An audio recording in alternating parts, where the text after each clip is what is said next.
tenho a oportunidade de estar aqui pela primeira vez, conhecendo, apesar de termos já congregado no mesmo setor, mas o setor não era grande, né? É grande, né? E às vezes a gente tem essa dificuldade de conhecer todo mundo. Porém, né, hoje Deus me deu esse privilégio de estar aqui conhecendo vocês, adorando Ele juntamente conosco. Louvando a Deus pela vida do pastor Jades. O irmão Cristiano disse que ele é seu pai, mas é meu também, né? A gente divide. Você puxou mais para irmãozinho, eu puxei mais para ele, eu acho, né? Eu acho. Posso dizer a igreja que Deus levantou o pastor Jades como homem de Deus ali no Jardim Boa Vista, e ele foi mais do que um pai para nós, para mim e para minha família. Nós chegamos ali no Jardim Boa Vista somente um farrapo, e Deus usou esse homem para nos ajudar, para nos estender a mão e nos colocar de pé. E por isso estamos aqui hoje. Por isso eu louvo a Deus. Tudo que Deus tem feito na minha vida, na vida do meu esposo, da minha família, eu louvo a Deus, mas também eu agradeço também a Deus pela vida do pastor Jades e a irmãozinha, que foram e são bênçãos para nós. Eu louvo a Deus também pela vida do irmão presbítero Cristiano, que é mais que um amigo, ele juntamente com a irmã Alessandra. Eu não sou história de Alessandra, eu acho que fica muito até estranho, né? Somos amigas íntimas, graças a Deus, já há muito tempo, né? Desde que fomos congregados no Jardim Boa Vista, o Senhor nos colocou esse amor em nossos corações para sermos amigos. E eu louvo a Deus pela vida deles, agradeço por terem vindo aqui me acompanhando, né? Adorar a Deus juntamente conosco. Falei, eu tirei vocês no frio desse, né? Do cômodo dos dois para poder vir aqui conosco. Mas eles vieram de bom grado. E eu louvo a Deus pelas nossas vidas, pela minha mãe também e meu filho, que sempre tem nos honrado, nos acompanhado, às vezes onde eu vou, né? E o Senhor tem nos dado graça. E eu louvo a Deus por toda a igreja que aqui está. Quero dizer para os irmãos que Deus colocou uma mensagem no meu coração. Eu quero que você entenda. Deus, Ele tem formas de trabalhar que às vezes nós não entendemos. E eu fiquei muito preocupada com essa mensagem, até eu cheguei a perguntar para o pastor Jades um dia, como é que é a igreja lá, né, bem avivada e tal, porque eu queria fugir dessa palavra. Mas o Senhor não deixou. Eu acredito que se não tem o que vai ser falado nessa palavra, se não tem aqui, eu acredito que Deus está falando para que não venha se levantar, não venha aparecer. E pastor Jades, me perdoe a ousadia, eu não vou estar exortando a igreja, não. Primeiro porque a igreja tem um homem de Deus para exortar. Mas aquilo que o Senhor manda a gente fala, a gente tem que falar. A gente não pode fugir daquilo que Deus manda. Então eu gostaria de chamar a sua preciosa atenção para nós lermos o livro de 1 Crônicas, capítulo 15. Versículo 28 e 29. Eu não posso faltar amanhã de novo não, pastor. Hoje eu já fugi do ensaio aqui na nossa congregação. Só falei com as dirigentes, porque se falasse com o grupo era perigoso, o povo nem queria que eu faltasse. Mas estamos aqui para adorar a Deus. E amanhã nós temos que estar lá adorando. Então por isso que eu tenho que entregar tudo que João vai mandar nessa noite, né? 1 Crônicas, capítulo 15, versículo 28 e 29, que nos diz assim: E todo Israel fez subir a arca do concerto do Senhor com júbilo e com sonido de buzinas e com trombetas e com símbolos, fazendo sonido com alaúdes e com harpas. E sucedeu que, chegando a arca do concerto do Senhor à cidade de Davi, Mical, filha de Saul, olhou de uma janela e vendo a Davi dançar e tocar, o desprezou no seu coração. Amém, igreja? Amém. Apenas esses dois versículos. Mas para mim falar sobre esses dois versículos, eu preciso voltar um pouco na história sobre a arca do Senhor, a arca do concerto, a arca da aliança, como diz a Bíblia, a arca de Deus, né? Tudo se refere ao mesmo utensílio da casa do Senhor. Eu preciso voltar um pouco lá no livro de 1 Samuel, capítulo 4. Não precisa você abrir a Bíblia, não. Apenas me ouça. Quando os dois filhos de Eli, Hófni e Finéias, eles estavam em pecado diante de Deus, e a Bíblia diz que Deus, por essa razão, permitiu que a nação dos filisteus se levantasse contra Israel e viesse a pelejar contra Israel. E a Bíblia diz que no decorrer daquela peleja, Israel estava perdendo, muitos estavam perecendo nas mãos dos filisteus. filisteus, porque Deus sempre fez isso. Toda vez que Israel pecava contra o Senhor suscitava nações contra Israel. E Israel perdia na peleja, irmão. E a Bíblia nos diz que quando Ofni e Finéias viram que estavam perdendo, eles rapidamente mandaram que trouxessem a arca do Senhor para junto deles. Foi um problema que estava aí, irmão. Foi a pior coisa que eles fizeram. Eles estavam em pecado diante do Senhor. A arca de Deus, a arca do Senhor, simbolizava a presença de Deus. E a Bíblia nos diz que Ofni e Finéias, ao invés de procurar se consertar diante do Senhor, mandou buscar a arca da aliança para junto deles. E eu fiquei meditando, meu Deus, como é que pode? Não adianta a pessoa querer buscar a arca do Senhor estando de qualquer maneira. Primeiramente precisa consertar, precisa corrigir o que está fora do lugar, precisa se arrepender, pedir perdão para poder ter a presença da arca. Aleluia. E por esta razão, meus amados irmãos, a Bíblia diz que os filisteus tomaram a arca e levaram embora para as suas terras. E segundo a Bíblia nos diz que durante aquele percurso que a arca começou a andar de cidade em cidade nas mãos dos filisteus, a arca trouxe um grande prejuízo para os filisteus. Por quê? Porque eles não eram o povo de Deus. Eles eram uma nação inimiga do povo de Deus. Então, meus amados irmãos, a arca do Senhor não pode estar presente, não pode abençoar qualquer um. É somente quem tem o nome chamado povo de Deus. E tem que estar também na presença do Senhor, de acordo com a vontade dele. E a Bíblia nos diz que aonde a arca passava, acontecia coisas terríveis. Primeiro colocaram ela no templo do Deus dos filisteus, o Deus Dagom. A Bíblia diz que durante a noite, aquele Deus Dagom, ele caiu perante a arca e quebrou o seu pescoço. Aonde tinha filisteus, os homens filisteus eram feridos com tumores e com hemorroidas, porque eles não estavam de acordo conforme o Senhor queria perante a arca do Senhor. Eles não eram o povo certo para estar com a arca do Senhor, aquela que representava a presença de Deus. A arca do Senhor tinha que estar no meio do povo de Israel, mas por causa do pecado de Ofni e Finéias, a arca foi roubada. Aleluia. Deus maravilhoso. E a Bíblia nos diz, meus amados irmãos, que a arca ficou na terra dos filisteus durante 20 anos. Imagine você, 20 anos, Israel ficou sem ter a arca no meio deles, sem ter a presença de Deus no meio deles. Meus amados irmãos, eu acredito que tenha sido muito difícil para Israel.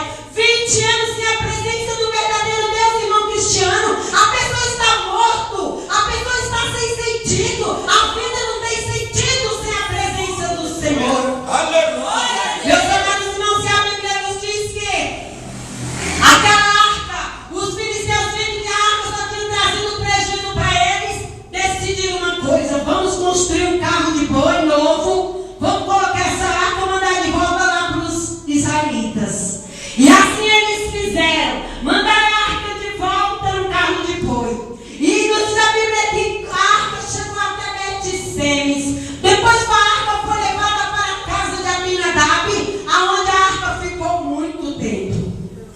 Mas, meus amados irmãos, determinado dia, Davi lembrou-se que Israel estava sem a arca do Senhor no meio deles. E Davi decidiu construir uma cidade para nela colocar a presença do Senhor. Mas Davi consultou os sacerdotes, chamou todo o povo e falou: vamos descer e buscar a arca do Senhor. Porém, Davi fez uma coisa errada, consultou os sacerdotes, mas não consultou o verdadeiro Deus, nem as suas ordenanças de que maneira ele teria que trazer essa arca de volta.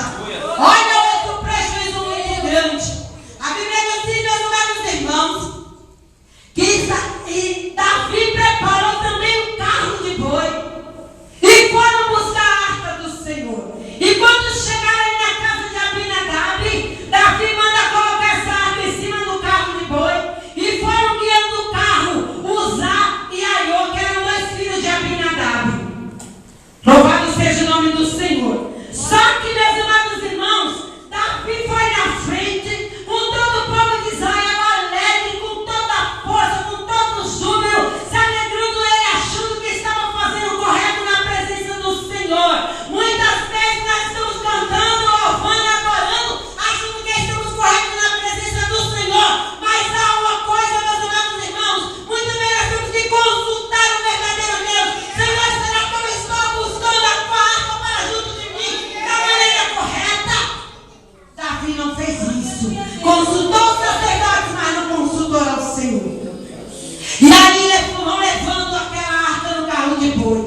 sabiam muito bem que a arca só poderia ser transportada pelos levitas, filhos de Corá. E ainda mais, antes deles transportarem a arca, eles tinham que se purificar, se santificar diante de Deus para poder carregar a arca. Mas mesmo purificado, santificado, não podia tocar. Era para eles levarem a arca nos seus ombros, segurando nas varas que tinha nas laterais da arca.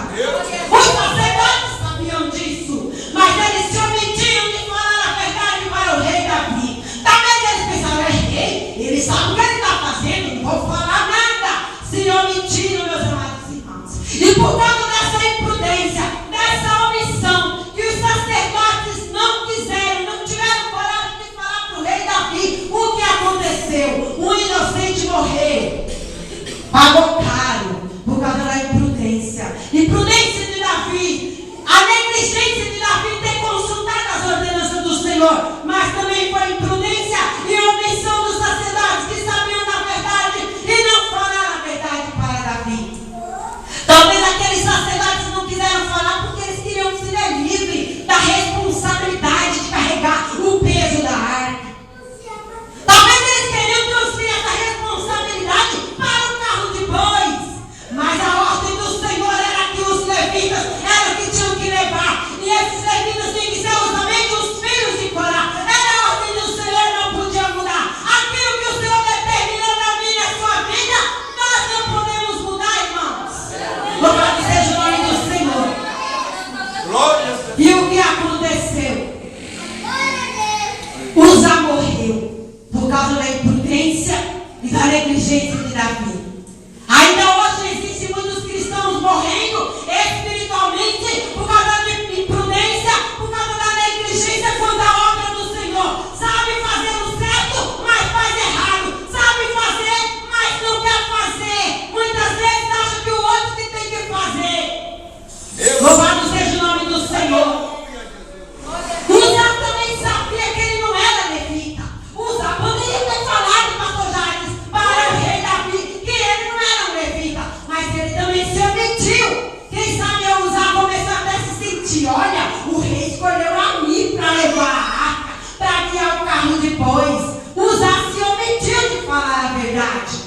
Uza se negou de falar, sabia a verdade. Tem muitos crentes que sabem a verdade, mas falam mentira. E o Senhor não se agrada disso. Ele quer que nós falemos a verdade, doa quem doer. Goste quem gostar, mas temos que falar a verdade da palavra do Senhor. E a Bíblia nos diz, meus amados irmãos, que por causa disso o prejuízo foi muito grande. Uza morreu. Ninguém falava, não tinha falado nada para Davi. Tanto Davi como Uza, como os sacerdotes, agiam de forma contrária às ordenanças do Senhor.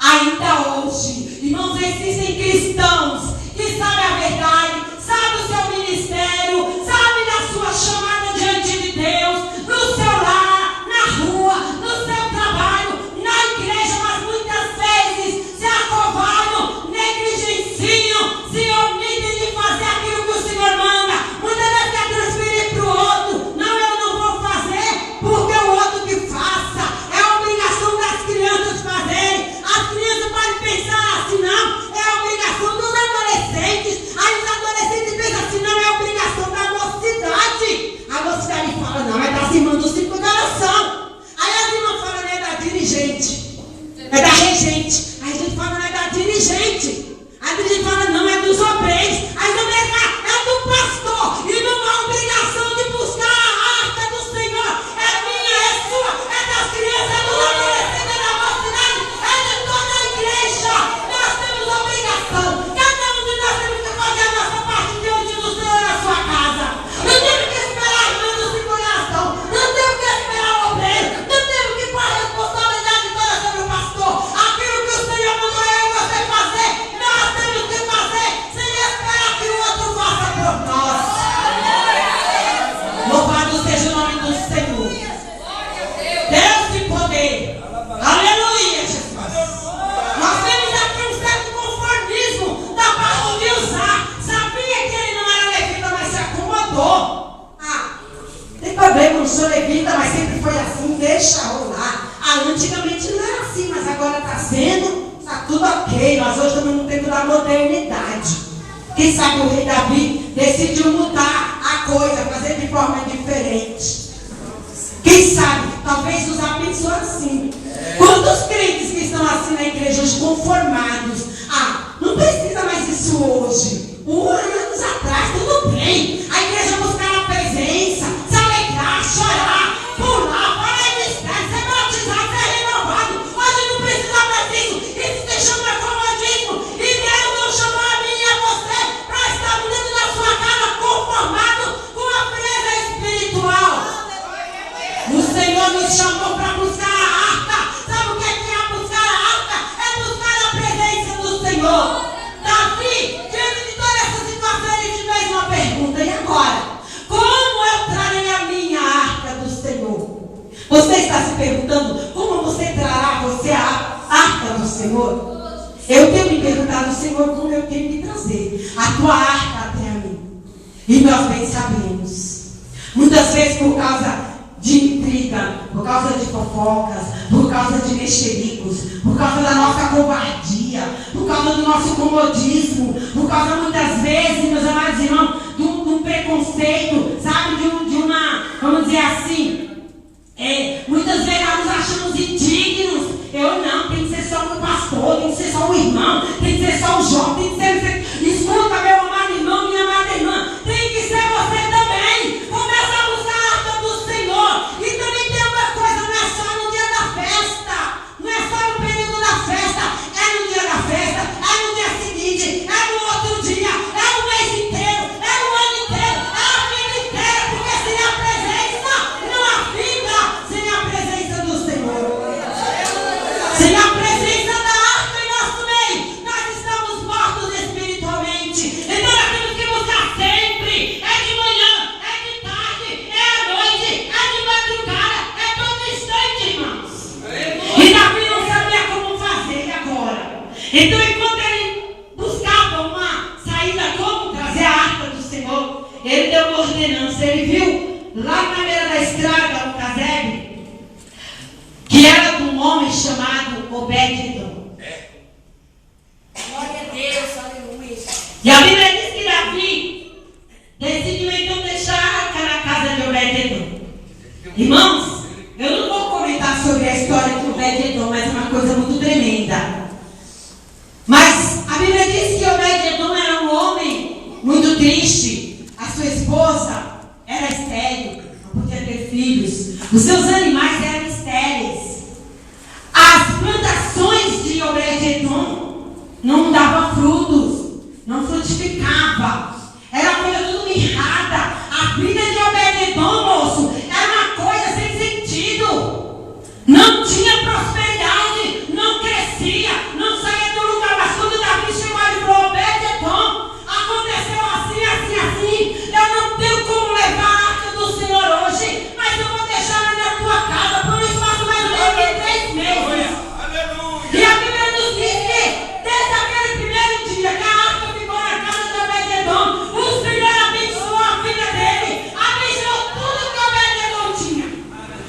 Aí eu comecei a meditar, mas peraí, a arca ficou tanto tempo na casa de Abinadab e a Bíblia não diz que aconteceu nada na casa de Abinadab. Aí eu comecei, Senhor, mas por que razão? O que aconteceu? Eu comecei a entender, sabe por quê? Abinadab é aquele crente, simboliza aquele crente que ele fala assim, já estou acostumado, todo dia é a mesma coisa. Todo dia a gente chega aqui já tem que sair esse barulho. Estou conformado.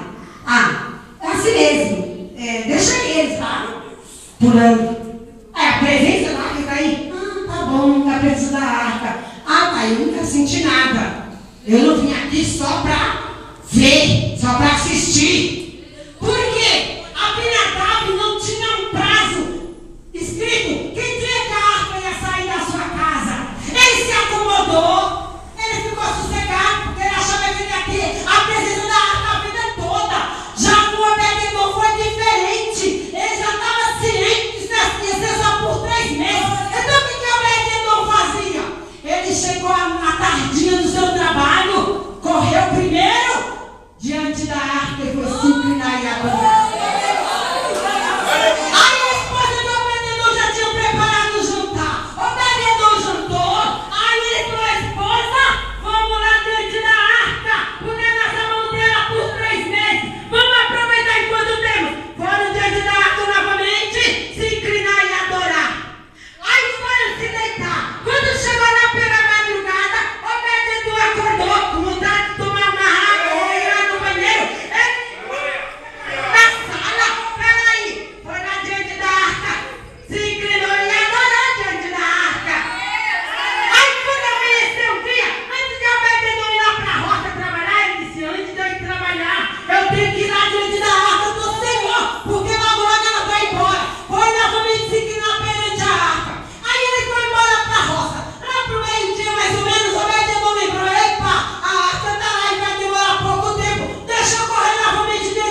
Passa alguns dias, a esposa de Obed-edom começa a sentir desejo.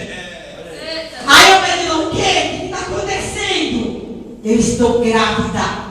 Aquela mulher que era estéril, um homem que talvez era até desprezado pela sociedade, porque naquela época, quando uma mulher era estéril, irmãos, ela era tida como amaldiçoada por Deus.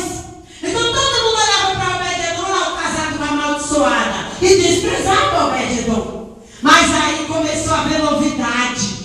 A mulher de Obed-edom fica grávida.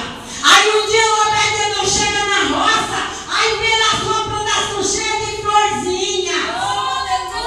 Aí passa mais uns dias, ele começa a ver que aquelas florzinhas já não estão mais florzinhas, já é um frutinho.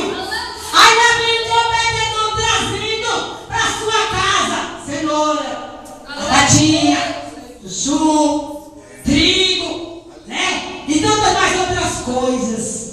Sabe por quê? Porque a arca estava dentro da sua casa e ele valorizava a presença da arca. Quando eu e você começamos a valorizar mais a presença da arca na nossa vida, o Senhor vai começar a abençoar, abrir porta, prosperar, e aquilo que você tanto almeja receber, ele vai entregar na sua mão. Louvado seja o nome do Senhor. Aí está acabando, finalizando os 3 meses. Davi vai, é tempo de buscar a arca, mas agora nós vamos fazer diferente. Nós vamos fazer diferente. Chama os sacerdotes. Olha, nós precisamos ir lá buscar a arca do Senhor. Mas dessa vez vai ser diferente. Aleluia. Da outra vez nós não consultamos ao Senhor. Da outra vez nós fomos de qualquer maneira. Da outra vez nós vamos buscar um carro de boi. Mas dessa vez vai ser diferente. Chama todos os teus irmãos para santificar e se purificar diante do Senhor, para que nós possamos ir buscar a arca da forma correta. Aleluia. Muitas vezes, meus amados irmãos, o pastor da igreja chama toda a igreja para uma santificação. Aí eu disse, eu não vou, eu não preciso, eu não tenho cargo que tem que ir. É os irmãos que têm cargo. Aí os irmãos falam, não, mas eu também não vou, eu não preciso mais. Já estou cheia, já estou cheio. E tem que ir buscar a mocidade que precisa se converter. E assim todo mundo começa a se excusar. Mas aqui Davi chamou todos os levitas para uma santificação ao Senhor. Aí sim, eles se santificaram, se purificaram diante de Deus e desceram para ir buscar a arca. Quando nos santificamos, quando nos consagramos diante do Senhor, aí nós descemos, nós aprendemos a descer para buscar a arca, aí nós conseguimos trazer ela. Louvado seja o nome do Senhor. E aí quando eles desceram para buscar a arca, quem trouxe a arca foram os filhos de Coré, os levitas, segurando a arca no seu ombro, trazendo a arca da forma que Deus mandou que tinha que trazer. Meus amados irmãos, aí quando eles estavam vindo pelo caminho, alegres, felizes, Davi regozijando de alegria, porque não tem coisa melhor do que ter a arca, a presença da arca na vida. Aqui foi dito, quando tem a presença de Deus, a alegria, a presença de Deus chama alguém para junto de você. Quando você tem a presença de Deus, os vizinhos começam a dizer o que está acontecendo. Eu também caio um pouco nessa presença. Louvado seja o nome do Senhor.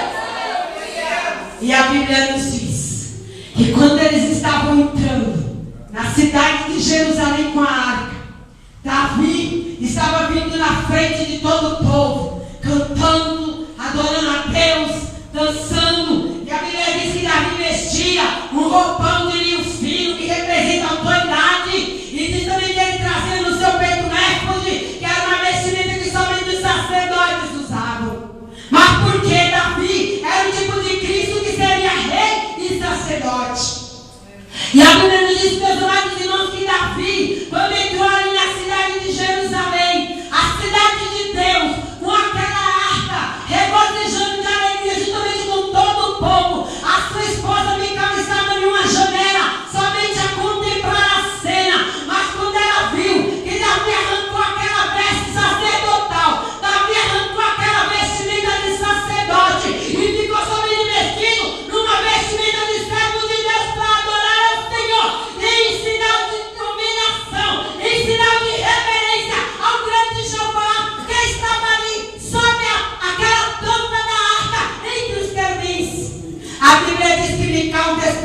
seu coração, mas isso lhe custou muito caro, porque ela acabou morrendo sem mistério, nunca teve o privilégio de ser mãe, porque ela desprezou o servo de Deus que estava de coração rasgado diante do Senhor.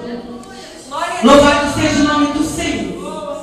Meus amados irmãos, aí o que aconteceu? Davi se preocupou? Uma atitude de Mical não se preocupou. Davi nem esquentou a cabeça. Sabe por quê? Ele era adorador. Ele estava adorando. E ele não queria saber qual era a opinião de Mical. Mical era criticadora. Criticador não adora. Criticador critica. Criticador ignora. Criticador despreza. Mas o adorador não. O adorador, ele adora Deus em qualquer lugar. Ele leva Deus na presença de todo mundo. Ele exalta o nome do Senhor. Ele rasga o seu coração e não quer saber da opinião de Mical nem de ninguém. Pra que tanta língua estranha? Não precisa tudo isso. Deus não é surdo. Dentro do nosso meio, irmãos, tem pessoas assim. Pessoas Mical, o espírito de Mical, de criticador. Mas pra que tudo isso? Mas pra que 2 dias, 3 dias de festa? Mas pra que esse barulhão? Não precisa tudo isso. Podemos adorar Deus em silêncio mesmo. Nós somos todo mundo formados. A gente não precisa disso, isso é ignorância. Mical fala assim, mas o adorador não diz, eu só quero adorar, Senhor. Ele se rasga diante do Todo-Poderoso. Ele se esquece das vestes reais. Tirar as vestes reais significa se humilhar diante de Deus. Mesmo que você tenha uma olhada de formatura na mão, mas você se humilha diante de Deus. Você se esquece do seu olhar de formatura. Se esquece do diploma que você tem na parede e você adora, porque o adorador só sabe adorar. Louvado seja o nome do Senhor. Quem adora a Deus, ele busca a presença da arca. Quem adora a Deus, tem a presença da arca na vida, porque ele se derrete diante do Todo-Poderoso. A presença da arca é a presença de Deus. Quem tem a presença da arca na vida, ele não entra em fofoca. Quem tem a presença da arca de Deus, ele não entra em contenda. Quem tem a presença de Deus na vida, a presença da arca, ele não entra em panelinha. Quem tem a presença da arca, não se levanta contra o pastor da igreja. Quem tem a presença da arca, a dirigente do segurança dá uma ordem e ele obedece, porque ele tem a presença da arca. Louvado seja o nome do Senhor. Quem tem a presença da arca, ele prossegue em meio às lutas, sem pensar em abandonar a cruz. Quem tem a presença da arca, ele enfrenta. Quando ele passa, o inimigo não lhe toca, porque ele tem a presença da arca. Quem tem a presença da arca, ele é vencedor. Quem tem a presença da arca, ele busca batismo com o Espírito Santo. Quem tem a presença da arca, ele é renovado. Quem tem a presença da arca, ele fala o mistério. Quem tem a presença da arca, meus amados irmãos, ele não quer saber se Mical está olhando para ele ou não. Ele pula, ele chora, ele fala o mistério, ele corre no meio da igreja. Ele não quer saber. Ele adora. Somente adora quem tem a presença da arca. Louvado seja o nome do Senhor. Quem tem a presença da arca nesta noite, com a permissão do nosso pastor, se coloque de pé em nome de Jesus. Mas também você pensa assim, mãe Deusinha, faz tanto tempo que eu tive essa presença, faz tanto tempo que eu senti alguma coisa diferente, faz tanto tempo que eu não sinto essa presença. Eu quero sentir hoje.